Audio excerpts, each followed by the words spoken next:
Herkese yeniden merhabalar. Şimdi bir sonraki konuşmacımızla beraberiz. We have um, we have Elvira Domingo with us. She's EIT Food's Southern Europe Regional Innovation Manager, and she'll be talking to us for the next 10 to 15 minutes about the future of food with EIT Food. Elvira, thank you for joining us, and the floor is yours. Thank you very much, Aise. Thank you very much, team on Foodback and Impact Hub Istanbul, for inviting me today to speak about the future of food. And please let me just share some slides.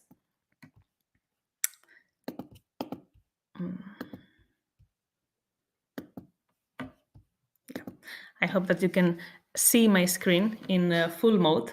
But the future of food. Why do we have to talk about the future of food? Well, first of all, because with it, it comes the current challenges that we are facing at global level, not only societal about the distorted proportion nutritional habits, but also the amount of people that we will need to feed in 2050 that will reach the 10 billion, and together with the 1/3 of the food that is currently wasted. But next to this, we are all very much aware about the low rates of entrepreneurship all across Europe and Turkey as well, and the ratios of failure across all startups, which are currently very, very high. So with the opportunities, there come many challenges that EIT Food is trying to address. And what is our vision? What is what we want to achieve? We want to reach a world, a Europe that in which everyone can access and enjoy sustainable, safe, healthy food, in which we all as consumers can trust. And I was talking a lot about the challenges, but let's have a look at the opportunities that come with them. And if we have a look at, for example, the size of Turkey's land area, half of it is devoted to agriculture. And this is currently a challenge, but it's also an opportunity. Turkey is a big exporter of nuts as well, and legumes, for example. And from this, we can unlock some opportunities to actually achieve the Sustainable Development Goals. It's widely proven that the transformation in the current agri-food system can be made with a societal return that is 15 at least times higher than the investment cost that it will be put on it. So if we go from healthy diets to regenerative agriculture, but also to healthier oceans, or diversifying the protein supply that we are currently using, we will be unlocking some opportunities that are currently available for us. What is the role of EIT Food in all of this? The role is linking all the dots, from innovation to education to entrepreneurship, and of course engaging consumers within the whole chain. Without consumers, the agri-food system will not be possible to evolve it. So at the end of the day, what we want is for a student to develop an idea, for that idea to don't stay in the research lab, but to go to the industry, to go to the market, and to have available products and services that are reachable by the consumers in a sustainable way. And you will be saying now, how are you actually doing this? Well, we have built one of the largest and most active communities across Europe, in which we involve SMEs, big corporates, startups, research centers, and universities. We have some very good partners from Turkey, including, of course, Foodback and Impact Hub. And we are connecting them in that triangle that you were seeing before, and making them working in innovation programs, education programs, and other activities to develop the agri-food system. How do we do that? We have defined three missions that we currently seen as the future of food, which are very much focused on a transparent, fair, and resilient food supply system, healthier lives from food, and net zero food system. all the activities that we do are focused across those missions that are very wide, but all of them involve parts of protein diversification, as I was saying before, as an opportunity, sustainable agriculture, sustainable aquaculture, of course, circular food systems, and minimizing the zero waste. So in all the players across the agri-food system put together their small parts in an equation that brings new products and services to market. And how do we transform this in actual actions? At the moment, we have developed, as I was saying, a network. We are developing different innovation ecosystems, supporting with financing, but also developing capacity building, raising awareness across the challenges and opportunities within the food system. And last but not least, establishing policy dialogue, which is a major part of the current transformation that is needed. We have developed for this several programs, and I would like to for you to pay attention especially to the innovation part.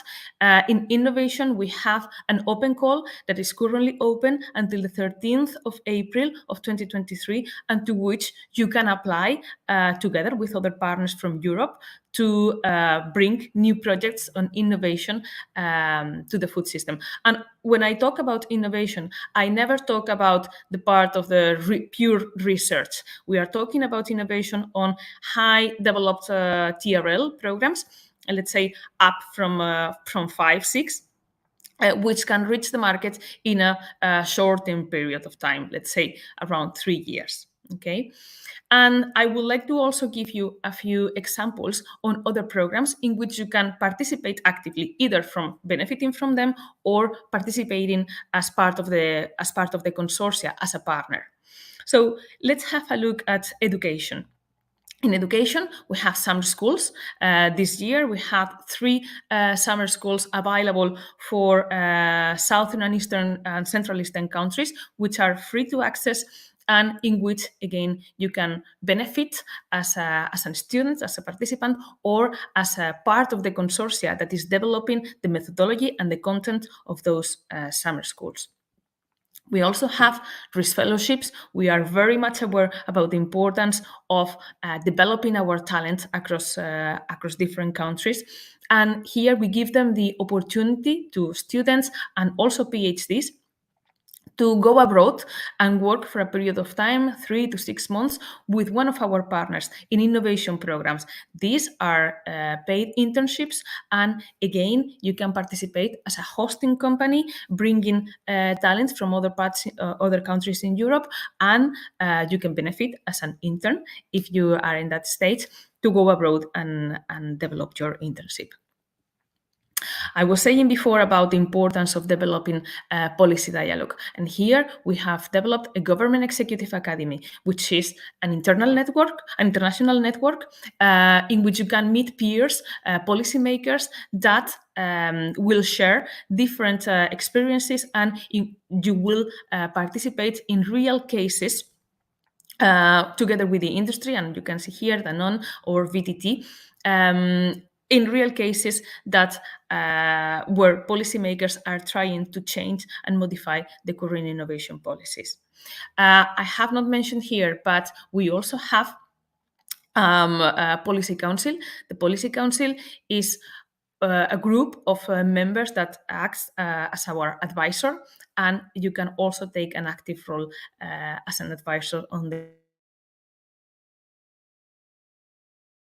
you have heard me before talking about the low ratios of entrepreneurship and also the high rates of failure.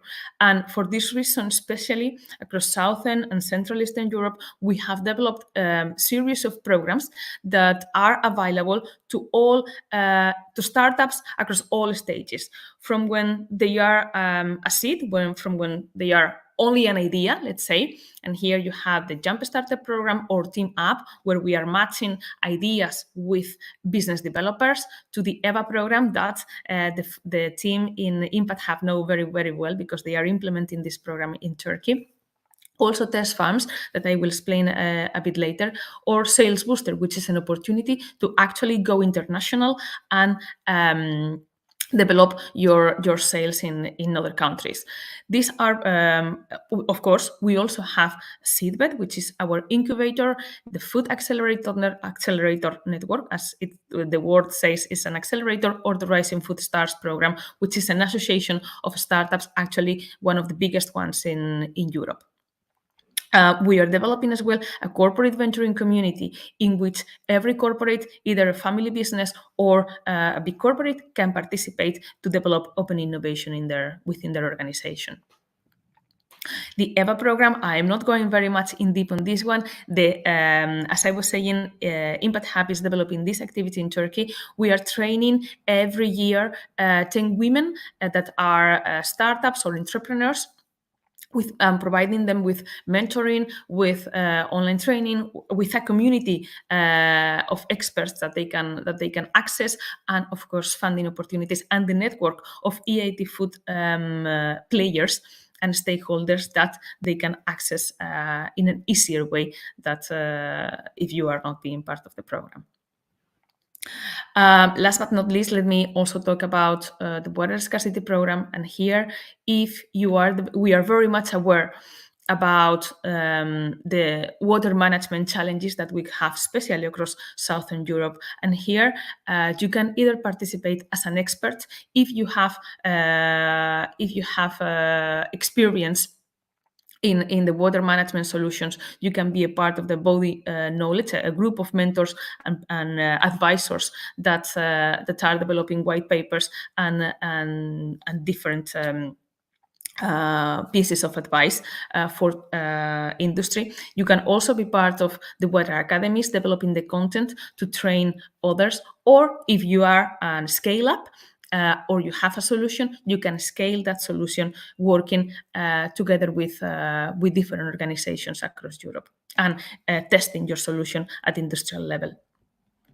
The Test Farms program, I slightly mentioned earlier, this is a great opportunity for Turkey because of the size of the land area. But here you can bring startups from other countries with a solution and test that solution in the land, in your crops. And here, of course, we would be looking for startups from Turkey that want to go abroad to other countries and test their solution in other crops, in other climates, or bring startups to Turkey to test it with you. Very briefly, because this program is not currently implemented fully in Turkey, but regenerative agriculture is one of our biggest programs in EIT Food, especially dedicated to southern and Central Eastern Europe countries again. And at the moment, you have available a huge number of videos that are accessible for free, and from which you can already learn a lot on how to establish regenerative agriculture practices. But we are also working hard to bring this program of mentoring and training to farmers in Turkey in the coming years. And let me just speak very briefly about numbers. So far, only with the EVA program, but also with other initiatives, we have brought to Turkey more than 300,000 euros in direct funding. We are developing lots of events, raising awareness on the future of food and the current opportunities that we have. We are training more than 300 entrepreneurs, and the network is currently more than 1,000 people only in Turkey. We have plenty of success stories in which I will not be focused today, but just so we have from Baja, Solo Blue, or Malti. And these are only 3 cases, but I can tell you we have more. And with this, I would like to stop today. If you have any question, if you have any idea or anything that you would like to share with me, I'm always available at that email that you can see on the screen. Thank you very much again, and have a very good session today.